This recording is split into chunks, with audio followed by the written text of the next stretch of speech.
आदमी का शरीर ट्रैवल करने के लिए बना ही नहीं है। तो जैसे अभी यहाँ है 2 घंटे में मुंबई पहुंच गए। अरे भैया, अगर आपको 2 घंटे में मुंबई पहुंचने के लिए परमात्मा ने बनाया होता तो आपको पंख दिए होते। जिंदगी भर दर्द में रहेगा वो आदमी जो ट्रैवल करता है, उसका पेन कभी खत्म होगा ही नहीं। अगर जीडीपी नहीं बढ़ेगी तो आप हेल्दी रहोगे, सुखी रहोगे, घर में रहोगे, परिवार के साथ रहोगे तो जीडीपी नहीं बढ़ेगी। परिवार से दूर रहोगे तो आपको कमरे लेने पड़ेंगे, आपको एक नया घर बसाना पड़ेगा। एक ही परिवार के 4 लोग एक घर में रहेंगे तो जीडीपी नहीं बढ़ेगी। वो 4 शहरों में रहेंगे तो 4 मकान बनाने पड़ेंगे, 4 कार लेने पड़ेंगे, 4 मोटरसाइकिल लेनी पड़ेंगी, 4 रसोई बनानी पड़ेगी, 4 गैस लेने पड़ेंगे, 4 बेड बनाने पड़ेंगे, 4 कंप्यूटर लेने पड़ेंगे, 4 टीवी लेने पड़ेंगे। हर खर्चा 4 गुना 5 गुना हो जाएगा तो जीडीपी बढ़ेगी। तो जीडीपी बढ़ने से परिवार का सत्यानाश, लेकिन देश का विकास दिखाई दे रहा है। इसलिए मैं बोलता हूं कि आपका विनाश ही देश का विकास है।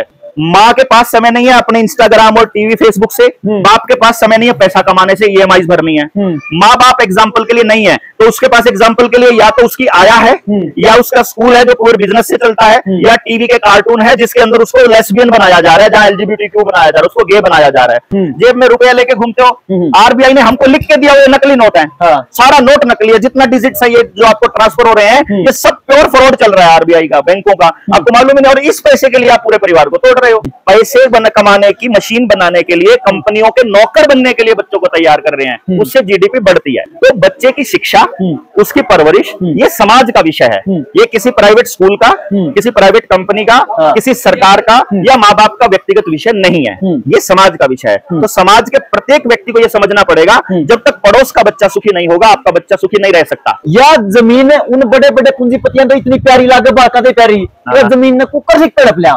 अरे एक किसान ने अपने बच्चे के दिमाग में नफरत पैदा कर दी उन किले के प्रति। अरे बेटा, इस खेत में कुछ नहीं दे रहा, लेकर जाता है, 1 किला बेचना है नहीं, बेच जा, चल तो विदेश चल। प्रॉब्लम है कंट्रोल की, प्रॉब्लम है आपके मालिकाना हक की। जब आप अपना गांव छोड़कर शहर चले जाते हो या जब आप अपनी जमीन छोड़कर विदेश चले जाते हो तो आप वहां इंडिजीनियस पीपल होने का दर्जा खो देते हो। इसने अपना आधार कार्ड अपने गांव से बाहर का बना लिया, वो भी इस देश का निवासी नहीं रहा, अब वो इंग्लैंड का गुलाम माना जाएगा। हमको इस माइग्रेशन के विषय में लोगों को जगाना पड़ेगा। आपको क्या लगता है कि अमेरिका को मालूम नहीं है कि डोंकी से कितने लोग आ रहे हैं? उनको सब पता है, एक आदमी का पता है, वो सारे देश में नजर रखने लगे, वोटर का नहीं पता। उनको सब मालूम है कि वहां से लोग आ रहे हैं, उनको वो सस्ते मजदूर चाहिए ताकि वो चुपचाप अंदर ही अंदर अपराधी होने के खतरे से चुपचाप काम करते हैं, थोड़े में काम चला ले, रुपये पे गुजारा कर ले, अभी थोड़े दिन गुजारा कर लेते हैं। सस्ते मजदूर चाहिए, तो ये सस्ते मजदूर हर किसी को चाहिए। तो जो इंडस्ट्रियलिस्ट हैं, जो कैपिटलिस्ट लोग हैं, उनको पैसा बढ़ाने के लिए लोग सस्ते चाहिए, तो ये माइग्रेशन चल रहा है। डॉक्टर साहब उन तो बचा लेंगे, इब अपने आप ने पागल होने तो कुकर बचाओ। इतनी बात समझ में आया, पछो दिमाग पैट जे है काना में लहू लिगड़ना हो जे है, मतलब हर चीज में दिखना है, वो गए हड़ते भी गए, हड़ते मर गए, ये खुद ने पागल होने तो कुकर बचाओ। तो फिर पहली बात तो ये है भाई कि आपको अपने शरीर का स्ट्रक्चर समझना पड़ेगा। हमारी जो खाल है ये सांस लेती है, इसको खुले कपड़े चाहिए। आपकी जो जीन्स पहनाई गई है ये आपको, ये जीन्स जो मैं भी कभी कभी पहनता हूँ, ऐसी बात नहीं है, लेकिन ये जीन्स आपके स्किन को सांस लेने नहीं देती है, जिसकी वजह से आप अगले आने वाले टाइम में बीमारी के लिए वल्नरेबल होते हो। यानी आपको आपका जो परिधान है वो हमारे जो पुरखों ने सोच समझ कर डिसाइड किया था। मैं आपको किसी पुरानी व्यवस्था में लेकर जाने की बात नहीं कर रहा हूँ, मैं आपको व्यवस्था बता रहा हूँ कि एक व्यवस्था ये है और एक व्यवस्था ये है। एक व्यवस्था आपको बीमारियों से मुक्त रखती है तो जीडीपी नहीं बढ़ती है, और एक व्यवस्था में आप बीमार पड़ते हो तो आप फार्मा कंपनियों को पैसे देते हो तो उसमें जीडीपी बढ़ती है। तो जीडीपी बढ़ने वाली व्यवस्था देश का विकास कहलाता है, और उसमें आपका विनाश होता है। आपका खर्चा ज्यादा होकर के कंपनियों के पास जाएगा तो उसमें आपका तो विनाश है और उसका देश का विकास है। चाहे आपकी शिक्षा है, बस्ता तड़ के अपना जोड़ा उठाया, स्कूल में बच्चा चला गया, गांव में गया पैदल, वहां मास्टर जी गांव के ही हैं, ना मोटरसाइकिल पर है, ना कार पर है, ना बस मारे, पढ़ाया और गांव वालों ने मिलके पैसा उसको दे दिया, उसकी व्यवस्था कर दी। कोई बैंक में पैसा ट्रांसफर नहीं हुआ, कुछ नहीं हुआ, कहीं खरीदारी नहीं हुई, उसने जो चीज की जरूरत है गाँव वाले इकट्ठा करके दे देते हैं, तो जीडीपी नहीं बढ़ेगी। वहीं पर अगर कुछ प्राइवेट स्कूल में आपका बच्चा पढ़ता है तो बस आएगी लेने के लिए, उसके टायर, उसकी गाड़ी के लाइटें, गाड़ी का खर्चा, पेट्रोल डीजल का खर्चा, उस पे ड्राइवर का खर्चा, और फिर उस स्कूल में मास्टर जी भी पढ़ाने आएंगे तो कार से आएंगे या बाइक से आएंगे, तो वो जो खर्चा होगा, फिर आपका बच्चा रोज नई ड्रेस पहन के जाएगा, पब्लिकेशन की किताबें पढ़ेगा, उस प्राइवेट पब्लिकेशन की, तो जो पैसा खर्च होता है प्राइवेट स्कूल के अंदर वो जीडीपी का आंकड़ा बढ़ाता है। जो छोटे छोटे बच्चे उस गाड़ी में बैठेंगे उसके उसमें मतलब कमर की रीढ़ की हड्डी खराब होगी तो अस्पताल में जाएगा, तो फिर फार्मा कंपनी को पैसा जाएगा, तो जीडीपी बढ़ेगी। अब जीडीपी बढ़ने से आपका विकास हो रहा है कि विनाश हो रहा है? इसमें देश का तो विकास दिखाई दे रहा है, क्योंकि जीडीपी बढ़ रही है, आपका विनाश हो रहा है। अगर ये जो सड़कें बन रही हैं, इन सड़कों को बनाने के लिए जो रेत, बजरी, सीमेंट है, ये पहाड़ों को काट करके लाया जाता है। तो ये पहाड़ों की लाशें बिछी हुई हैं यहाँ, जो आपके गांव के अंदर है। तो आप पहाड़ों को काट करके आपने वहां सीमेंट का वो पूरा का पूरा तंत्र और इंफ्रास्ट्रक्चर बना दिया। उस पहाड़ को काटने के लिए कितनी मशीनें यूज हुई, कितना प्रदूषण हुआ, कितना वायु प्रदूषण हुआ, कितने लोग माइग्रेट हुए, कितने लोग वहां चले गए, फिर उसके बाद वहां पेट्रोल डीजल कितना खर्च हुआ, फिर वहां से ट्रांसपोर्ट का कितना खर्च हुआ, उसमें जीडीपी बढ़ती है। जबकि अगर आपको ट्रैवल करने की जरूरत है ही नहीं, आदमी का शरीर ट्रैवल करने के लिए बना ही नहीं है। अगर वो बहुत ज्यादा ट्रैवल करने के लिए बना होता, जैसे अभी यहाँ है 2 घंटे में मुंबई पहुंच गए, अरे भैया अगर आपको 2 घंटे में मुंबई पहुंचने के लिए परमात्मा ने बनाया होता तो आपको पंख दिए होते, आप अपने आप चले जाते। आपकी बॉडी ट्रैवल करने के लिए बनी नहीं। जो जितना ट्रैवल करेगा बॉडी में उतना वात इकट्ठा होगा, उसको उतना पेन रहेगा, जिंदगी भर दर्द में रहेगा। वो आदमी जो ट्रैवल करता है उसका पेन कभी खत्म होगा ही नहीं, क्योंकि वो जो बात है वो ट्रैवल करने से आपके बॉडी में इकट्ठा होता है। तो जब आप बीमार पड़ोगे तो आप फार्मा कंपनियों को पैसे दोगे, जब फार्मा कंपनियों को पैसे दोगे तो जीडीपी बढ़ेगी। तो जीडीपी बढ़ने में देश का विकास काउंट होगा। आप अगर स्वस्थ रहोगे तो जीडीपी नहीं बढ़ेगी। यानी आप अगर बिना खर्चे की खेती करोगे तो जीडीपी नहीं बढ़ेगी। बिना खर्चे का जीवन जियोगे, अगर आप हेल्थ के ऊपर पैसा खर्च नहीं करोगे तो जीडीपी नहीं बढ़ेगी। अगर आप ट्रैवल नहीं करोगे, पेट्रोल डीजल पर खर्चा नहीं करोगे तो जीडीपी नहीं बढ़ेगी। सीमेंट, बजरी, रेत पर पैसा खर्च नहीं करोगे तो जीडीपी नहीं बढ़ेगी। अगर जीडीपी नहीं बढ़ेगी तो आप हेल्दी रहोगे, सुखी रहोगे, घर में रहोगे, परिवार के साथ रहोगे तो जीडीपी नहीं बढ़ेगी। परिवार से दूर रहोगे तो आपको कमरे लेने पड़ेंगे, आपको एक नया घर बसाना पड़ेगा।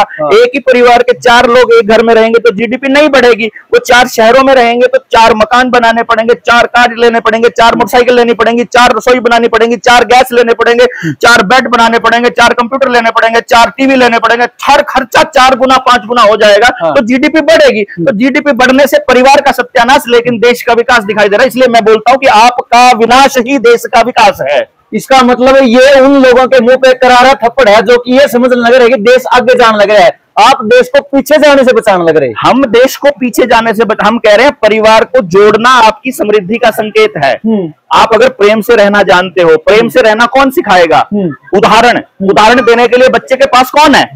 माँ के पास समय नहीं है अपने इंस्टाग्राम और टीवी फेसबुक से, बाप के पास समय नहीं है पैसा कमाने से, ईएमआई भरनी है। माँ बाप एग्जाम्पल के लिए नहीं है तो उसके पास एग्जाम्पल के लिए या तो उसकी आया है, या उसका स्कूल है जो पूरे बिजनेस से चलता है, या टीवी के कार्टून है जिसके अंदर उसको लेस्बियन बनाया जा रहा है, जहां एलजीबीटीक्यू बनाया जा रहा है, उसको गे बनाया जा रहा है। पूरा का पूरा प्रोपेगेंडा आपके बच्चों को ऐसे एग्जाम्पल देने के लिए बनाया जा रहा है जिसमें आपका परिवार खत्म होता है। जिससे बच्चे दादा दादी से सीखते थे वो ठोक ठोक के वो तो खत्म कर दिया। मैं ये कह रहा हूँ पूरे परिवार को ज्वाइंट करने का सुख समृद्धि। मैंने फिर से आपको बताया, यदि आप प्रेम से रहते हैं, बिना बीमार हुए रहते हैं तो नहीं बढ़ेगी। तो वो आपकी समृद्धि का संकेत है कि अगर आपके पास असली धन है, जेब में रुपया लेके घूमते हो, आरबीआई ने हमको लिख के दिया वो नकली नोट है, सारा नोट नकली है, जितना डिजिट है ये जो आपको ट्रांसफर हो रहे हैं ये सब प्योर फ्रॉड चल रहा है आरबीआई का, बैंकों का, आपको मालूम ही नहीं। और इस पैसे के लिए आप पूरे परिवार को तोड़ रहे हो। और उनको पता अगर परिवार को 4 गुना तोड़ दिया, 5 गुना तोड़ दिया तो वो जीडीपी बढ़ती हुई तो दिखेगी, वो विकास होता है स्क्रीन पे तो दिखेगा, लेकिन असली में खत्म, वो विनाश होने लगेगा। जो निडर इंडिया वाला मेरा चैनल है उस पे पूरी 2 घंटे की वीडियो है। उसमें मैंने सुबह से लेकर रात तक और जन्म से लेकर मृत्यु तक कौन से काम आप करते हो जिससे जीडीपी बढ़ती है और क्या होना चाहिए प्रैक्टिकली, आप तय करो ना। आपको हेल्दी खाना है कि खराब खाना? देखो आपके पास जल, जंगल, जमीन, जानवर है तो आप प्योर शुद्ध खा सकते हो। अगर आप शहर में रहते हो तो आपको पता ही नहीं है अनाज कहाँ से आता है। अभी किसान आंदोलन में एक कपल अपने बच्चे को लेके जा रहा था, तो वो बच्चा उनसे पूछता है मम्मा ये यहाँ पे फार्मर लोग बैठे क्यों हैं? वो बोले कि एक किसानों के लिए नए कानून आए हैं और ये कह रहे हैं कि वो उनकी जमीन खराब हो जाएगी, जमीन खत्म हो जाएगी। तो जमीन खत्म होने से क्या होगा? वो कहते जमीन खत्म होने से फिर अनाज पैदा नहीं होगा। कोई बात नहीं, फिर हम लोग ऑर्डर करके ऑनलाइन मंगा लेंगे खाना। उस बच्चे को बेचारे को ये नहीं पता है अनाज उगाया कैसे जाता है।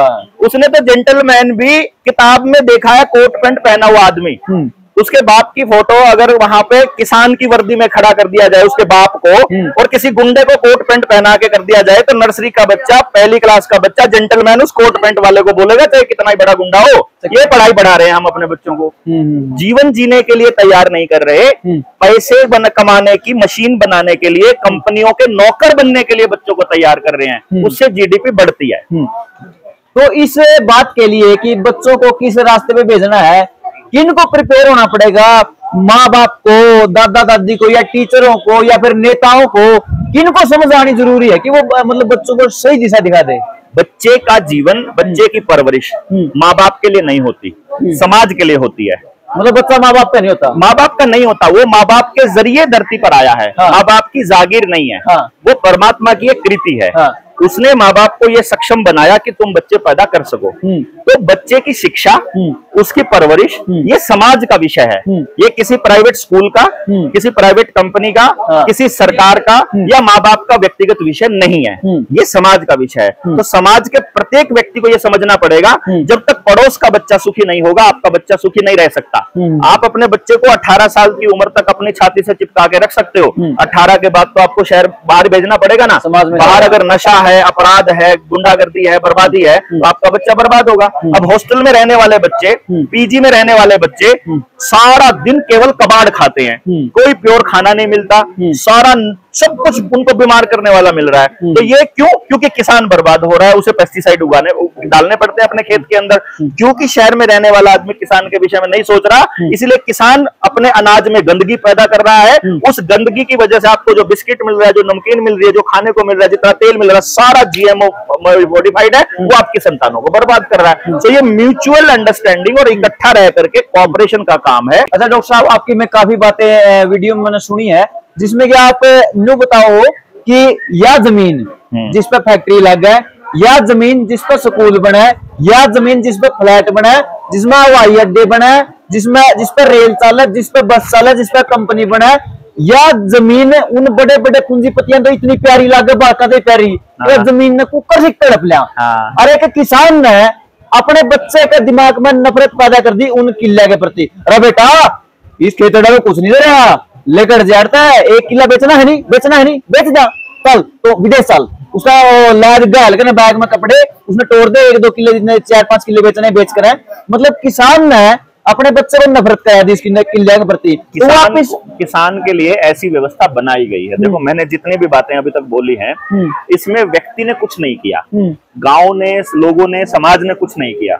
ये सारी व्यवस्था उन बड़े उद्योगपतियों ने बनाई, जिससे टीवी के माध्यम से आपके दिमाग को ब्लॉक करके ऐसी व्यवस्था में घुसाया गया कि आपको लगे कि मजबूरी है। अब कहां से लेकर आए जंगल, अब कहां से लेकर आए जोहड़, अब गांव के लोग मानते तो नहीं, अब समझते तो नहीं, बच्चे काम करने को तैयार तो नहीं। वो इस तरह की बातें बोलते हैं, वो बातें उनकी जबान पर चढ़ाई गई हैं योजनाबद्ध तरीके से। तो जब योजनाबद्ध तरीके से आपकी बर्बादी हुई है पिछले 50 सालों में, आपको क्या लगता है कि आपके एक बार समझा देने से, आपकी एक वीडियो बनाने से, मेरी एक वीडियो बनाने से, हमारे 4 बार गांव में जाने से समझ जाएंगे? हमें भी लगातार प्रयास करने पड़ेंगे।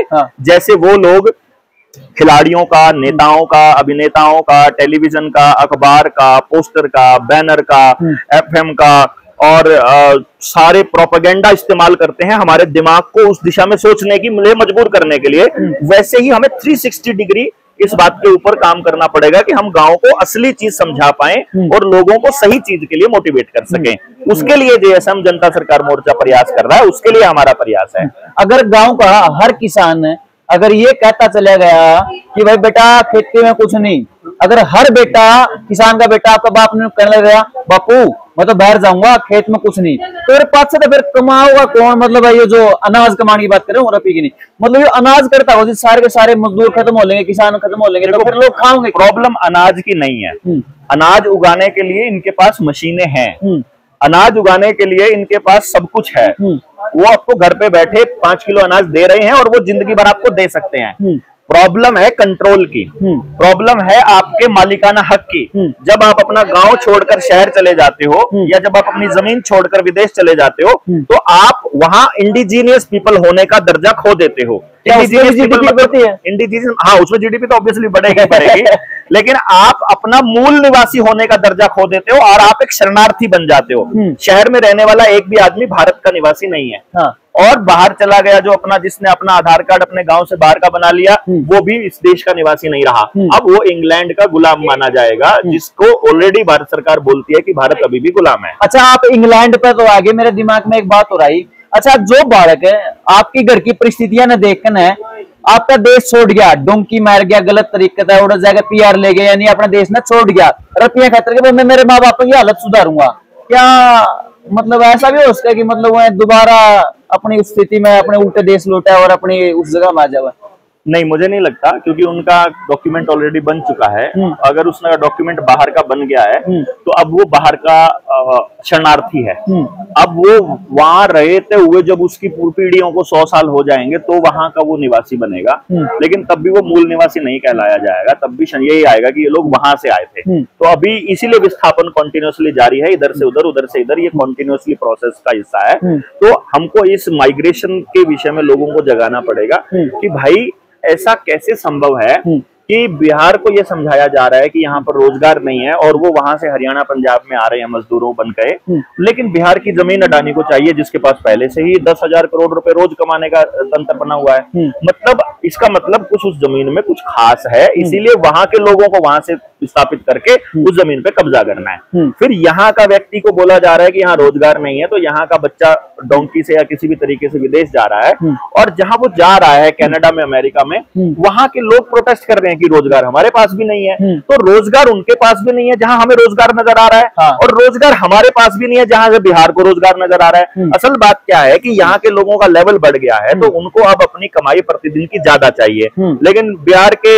और गरीब एरिया के जो लोग हैं, जिनको गरीब रखा गया, दिखाया गया, उनको वही उतने उससे कम पैसे में काम चल जाता है, तो सस्ता मजदूर मिल जाता है। इसीलिए पूरे हिमाचल में, J&K में, महाराष्ट्र में, जो भी जिनको हम डेवलप्ड स्टेट बोलते हैं, वहां से मजदूर जो लोग हैं, सस्ते मजदूर, वो इंपोर्ट किए जा रहे हैं, और इधर से जो किसान का जो बेटा है उसको सस्ते मजदूर के रूप में वो विकसित देश वहां पर इंपोर्ट कर रहे हैं। आपको क्या लगता है कि अमेरिका को मालूम नहीं है कि डोंकी से कितने लोग आ रहे हैं?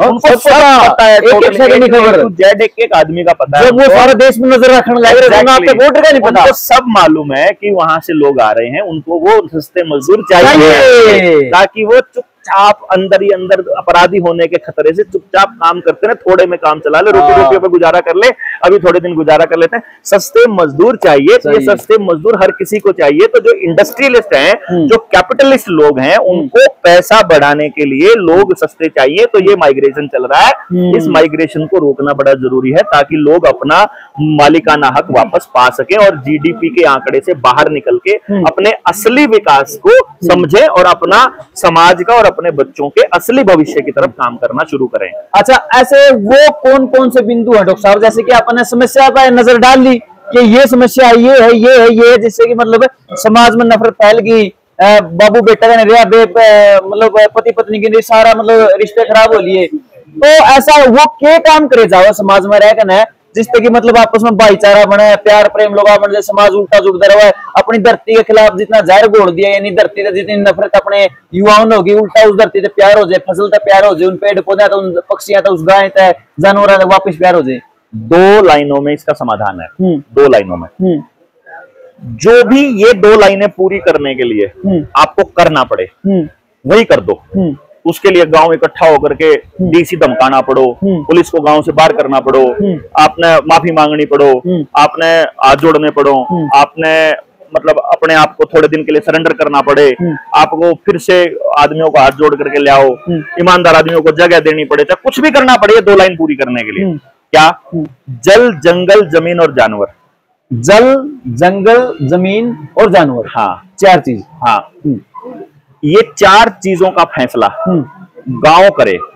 किसी भी सरकार के या किसी भी डीसी के या किसी एमएलए एमपी या किसी सरकार या जो विधानसभा लोकसभा के अंडर में ये चीजें नहीं आए। लोकल आदमियों का अधिकार हो, जिसकी जमीन है, जिसका कब्जा है, वो वहां का मालिक हो। पहली बात तो ये है पहला नियम। इसके लिए पूरा गांव खड़ा हो जाओ लठ लेकर के, कोई भी बोले निकालो बाहर इनको। जल, जंगल, जमीन, ये फैसले हम लेंगे, बात खत्म। दूसरा, शिक्षा, स्वास्थ्य, न्याय, राजनीति, खेती, धर्म। 6 चीजें हैं। हाँ। शिक्षा, स्वास्थ्य, न्याय, राजनीति, खेती और धर्म। इन 6 चीजों में से पैसा खत्म कर दो। मतलब शिक्षा में कोई पैसा नहीं होना चाहिए, पैसे पे आधारित नहीं होगी। हाँ। गांव का सबसे गरीब आदमी को भी वैसी ही शिक्षा प्राप्त करने का मौका मिलेगा जैसा अरबपति का बच्चा पढ़ सकता है। हाँ। जो दिल्ली का स्कूल पढ़ा सकता है या कॉलेज पढ़ा सकता है, ऐसी कौन सी चीज है कि वही कॉलेज या वही से टीचर आपके गाँव में नहीं आ सकते। ये जानबूझकर आपको ये एहसास दिलाने के लिए किया जाता है ताकि आप अपना गाँव छोड़कर जाओ। कौन सी चीज है जो आपको रोक रही है? ये तो फिर जो इनकी समाज का मान लगे नहीं, ड्रामा है, प्योर ड्रामा है। कहने से मानता है, टोटली मानता है। शिक्षा अगर पैसे पे आधारित होगी तो सिर्फ अमीर का बच्चा पढ़ेगा, और वो लगे रहे पढ़ने। स्वास्थ्य अगर सिर्फ पैसे पे आधारित होगा तो सिर्फ अमीर ही स्वस्थ रहेगा, गरीब मरेगा। न्याय पे अगर पैसे का बोलबाला रहेगा तो महंगे वकील रखने की गुंजाइश गरीब आदमी की नहीं है। पुलिस वालों को पैसा खिलाने की औकात गांव वाले की नहीं है। फैसले होंगे, ठीक है, और वो भी अमीरों के हिसाब से होंगे। राजनीति में भी अगर पैसा इन्वॉल्व होगा तो वो अमीर लोग बनेंगे और अमीरी के लिए ही पॉलिसी बनाएंगे और अमीरों की ही पॉलिसी बनेगी और गरीब रगड़ा जाएगा। शिक्षा, स्वास्थ्य, न्याय, राजनीति, खेती में भी अगर पैसा इन्वॉल्व हो गया तो खर्चा बढ़ता जाएगा और आमदनी घटती जाएगी तो किसान कर्जदार होगा ही होगा। और धर्म में भी अगर पैसा इन्वॉल्व हो गया तो फिर उद्योगपतियों के ही हाथ में धर्म आ जाएगा। जैसे आजकल पॉलिटिकल पार्टियों ने धर्म को अपना वो बना रखा है, वो अपने समाज खराब होगा। इधर से पैसा उड़ा दो और उसका फैसला अपने हाथ में ले लो और आपका समाज वापस विकास के रास्ते पर चल पड़ेगा। जीडीपी का रास्ता फिर खत्म, फिर जीडीपी का आंकड़ा कम आएगा और असली विकास होगा, समाज बचेगा, लोगों के पास पैसा आएगा। फिर उद्योगपतियों के पास पैसा नहीं जाए, फिर लोगों के पास। जैसे कभी किसी टाइम में, जिस जमाने की मैं बात करता हूँ, आपको एग्जांपल बताता हूँ, उस जमाने में आपके खेतों में काम करने वाले मजदूर के घर में भी सोना और चांदी होता था। और आज अमीर से अमीर आदमी भी कर्जे में पड़ा हुआ है। 10 एकड़ जमीन का मालिक भी कर्जे में पड़ा है। तो कर्जे में पड़ा होना विकास होता है या घर में सोना चांदी होना विकास होता है? अगर बिना बीमार हुए रहना विकास होता है या बीमार रहना विकास होता है? परिवार का इकट्ठा होना विकास होता है या परिवार का टूटना विकास होता है? अगर पानी जमीन से भरपूर मात्रा में जमीन का पानी हो और प्रकृति कुदरती अगर पानी हो, पेड़ ही पेड़ हो और स्वस्थ हवा में रहते हो, वो विकास है या पोल्यूशन वाली जीवन जीना मतलब विकास है? ये अब आपको तय करना है कि आपको किस तरफ जाना है। अच्छा, तो समाधान यही है जिसके लिए जनता सरकार मोर्चा लगा हुआ है। जल, जंगल, जमीन, जानवर बचाना है, जमीर भी बचाना है, जन भी बचाना है, आदमी भी बचाना है। जल, जंगल, जमीन, जानवर, जमीर, जन, ये 6। और इधर से शिक्षा, स्वास्थ्य, न्याय, राजनीति, खेती और धर्म। डॉक्टर साहब उन तो बचा लेंगे, ये अपने आप ने पागल होने तक कुकर बचाओ। इतनी बात समझ में आया, पछो दिमाग पैट जे है, काना में लहू लिगड़ न हो जे है, मतलब हर चीज में दिखना है। वो गए हड़ते भी गए, हड़ते मर गए, ये खुद ने पागल होने तक कुकर बचावा। देखो, आपको जब ये बात नहीं पता थी तो भी ये सिस्टम ऐसे ही चल रहा था, अब पता लग गई है तब भी ऐसे ही चल रहा है। सिर्फ अगर कुछ दिन पहले में और आज के मामले में इतना ही तो हुआ है कि आपको बात समझ में आई है, अब समझ आ गया। अब इस पे प्रयास चालू करो। किसी भी आदमी का दिमाग केवल तब तक फटता है जब तक वो उस दिशा में कोई काम नहीं करता। जब वो उस दिशा में थोड़ा सा भी काम करता है और वो देखते हैं कि यार बदलाव तो आता है। मैंने देखा है, मेरे पिछले सामाजिक जीवन में मैंने ये चीज नोटिस करी है कि जिसको हमने समझाया, देखो समझाने तक तो जोर लगाना पड़ेगा, लेकिन जिसको समझ में आ गया उसको समझ में आ जाता है कि भाई ये पुलिस वाला असल में मालिक नहीं नौकर है, और जो जितना बड़ा अधिकारी है वो उतना बड़ा नौकर है। डीसी सबसे बड़ा नौकर है, जिले का मालिक नहीं है। एसपी पुलिस का सबसे बड़ा नौकर है, वो सबसे बड़ा मालिक नहीं है। तो जो इससे बड़ा अगर कोई है, चपड़ासी से लेकर राष्ट्रपति तक ये सारे तनख्वाह लेते हैं, तो ये सारे नौकर हैं। ये नौकर किसके हैं? ऑन इंडिया गवर्नमेंट सर्विस, यानी भारत सरकार के सेवार्थ। भारत सरकार कौन है? जो इनको सैलरी देती है। वो कौन है? जो इस देश के मालिक है। इस देश के मालिक कौन है? जो गांव में रहते हैं, जो इस देश के मालिक हैं, जो वोट नहीं करते, जिनके पास अपना वोटर कार्ड नहीं है, जिनके पास लाइसेंस नहीं है, जो इनके लीगल सिस्टम में नहीं घुसते हैं, क्योंकि भारत नॉन जुडिशियल है, वो मालिक हैं। जो नॉन जुडिशियल हैं, जो इनके न्यायिक प्रणाली में नहीं फंसे हैं, जो आईपीसी में नहीं फंसे हैं, वो नॉन जुडिशियल हैं, वही मालिक हैं। तो वो मालिक कौन है ये ढूंढना है, और अब आपको तय करना है गांव वालों को कि मालिक बनना है या रिफ्यूजी बन के शहर घूमना है, या अपने गांव की व्यवस्था सुधारनी है, या इनके जीडीपी के आंकड़े में फंस के शहर भागना है। क्या जेएसएम की कोई ऐसी ट्रेनिंग भी है? क्योंकि आप काफी ट्रेनिंग करते हैं, सेशंस करते हैं, तो बहुत से लोगों को समझ में आ गई है बातें पूरी समझ में आएगी, एक्यूरेट। उनको हाँ डॉक्टर साहब की सारी बात समझ में तो है, लेकिन वो कड़िए एक्सप्रेस नहीं कर पा रहे, कन्विंस नहीं कर पा रहे। लोगों ने बताया नहीं हुआ, उन्होंने फिर पागल कहना शुरू कर दिया। आपके शुरू में लगा बुद्धि छिटक ली तो पागल हो लिया, इन लोगों ने विश्वास में लगा, पहले जो बात बताई वो होती गई। तो मतलब वो चीजें कैसे समझाओ, उनने कैसे प्रिपेयर करा जिस समझे रहे मानसन है या समझ को कराओ कि उन लोगों ने समझा सके। वो उसके लिए जेएसएम की ट्रेनिंग होती है, जानकारी अपने लीडर इंडिया चैनल पे भी है, हम आपको उसका पोस्टर भी दे देंगे, वो पोस्टर के हिसाब से आप पब्लिक को बता भी देना। दूसरा, इस ट्रेनिंग के बाद में अगली ट्रेनिंग होती है लेवल 2 की, और फिर जो भी लोग इस पे काम करना चाहते हैं उनको जिस भी एंगल पे जो साथ रहता है ना उसको बोलना समझाना आ जाता है, उसमें समय बिताना पड़ता है। ये सीखने की प्रोसेस इतना है कि यार एक बच्चे को सेम सिलेबस वही परसेंटेज का चैप्टर 5वीं क्लास में इंट्रोड्यूस करवाते हैं और वो 6ठी में भी पढ़ाते हैं, 7वीं में पढ़ाते हैं, 8वीं में पढ़ाते हैं। तो ये प्रोसेस इतना सा है कि जब आप रेगुलर टच में रहते हो तो आपको आ जाता है।